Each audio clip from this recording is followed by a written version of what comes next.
September 5th, 1972. While the Munich Olympic Games were in full swing, a shocking event shook the world. It was 4:10 a.m. when athletes inside the Olympic Village woke up to the sound of gunshots. 5 masked men had infiltrated the village, armed with long rifles and breaking into the rooms where Israeli athletes were staying. What happened that night would change the history of terrorism forever. Hi, I'm your friendly neighborhood Dr. Panda, and the other day, my panda family and I went to the movies to watch September 5th, which my dad said he loved, even though he fell asleep halfway through. The movie was great, and it got me thinking, what really happened in Munich that day? Turns out, the real story is so fascinating that I had to make a video to share with all of you. What did the terrorists want? Why did no one stop them before they could enter the village? And what was the tragic ending after the final battle ensued? Stick around to find out. The terrorists made their way through the Olympic Village until they reached the Israeli athletes' rooms. The commotion woke up wrestling referee Josef Gottfried, who started yelling to wake his roommates while throwing his body against a door to block the entrance. His sacrifice allowed the weightlifting coach of the team to escape through the window. When the terrorists finally forced the door open, they were met by wrestling coach Masha Weinberg, who fought back, getting shot in the struggle. But Weinberg wasn't done. While the terrorists were distracted, he attacked again, knocking out one of them. Tragically, the attacker shot him dead with no mercy, and proceeded to take the 9 remaining Israeli athletes hostage. The negotiation.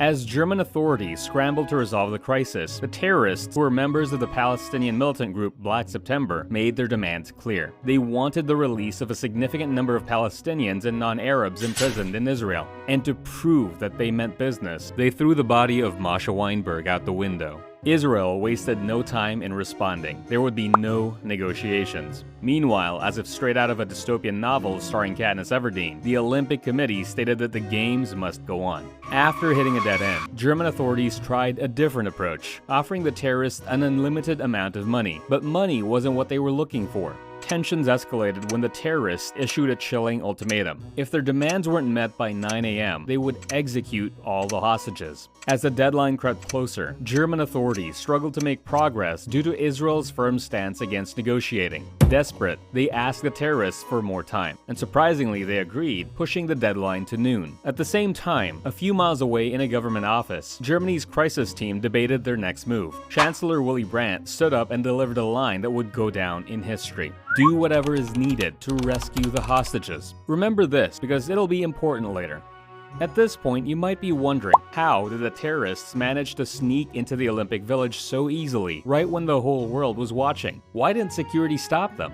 The answer is simple. The security personnel at the Olympic Village weren't even armed. At that point, Germany was still haunted by the memory of World War II. The Munich Olympics were supposed to be their redemption arc, their chance to prove to the world that they had moved on from that dark era. To achieve that, they went out of their way to avoid anything that could make them look aggressive, including having armed security.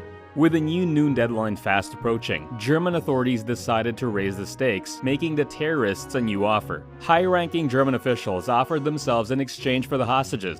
The terrorists' response? Another flat-out no. All of this, by the way, was being broadcast live on international television. Millions of people were following the crisis in real time, watching as every second passed and the situation became more and more unsustainable. The deadline was moved once again, now to 5 p.m. Meanwhile, the Games were finally being suspended due to the gravity of the situation.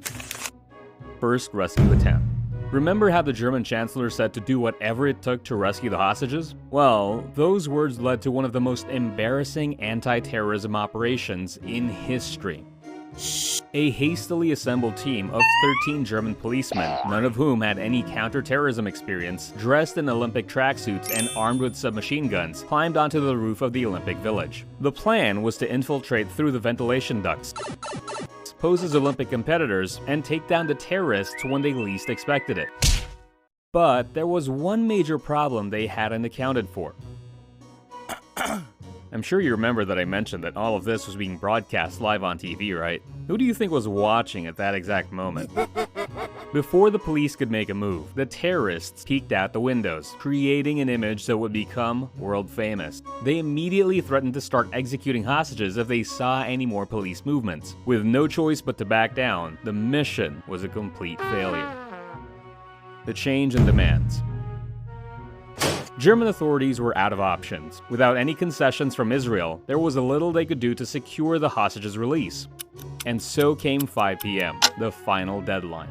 A heavy silence hung over the Olympic Village as authorities stood outside the building, anxiously waiting. The terrorist leader stepped forward and announced a change in their demands. They now wanted safe passage for themselves and the hostages on a plane to Cairo, where they planned to continue negotiations for the prisoners' release. German authorities agreed, but behind closed doors, they knew something the terrorists didn't. Neither Egypt nor any other Arab country had agreed to receive the terrorists. However, pretending to go along with the plan was the only way to extend the deadline until 7 p.m. and give themselves one last chance to save the hostages. Immediately, German police set up at the Fürstenfeldbruck airbase, where the terrorists believed they would be boarding a flight to Egypt.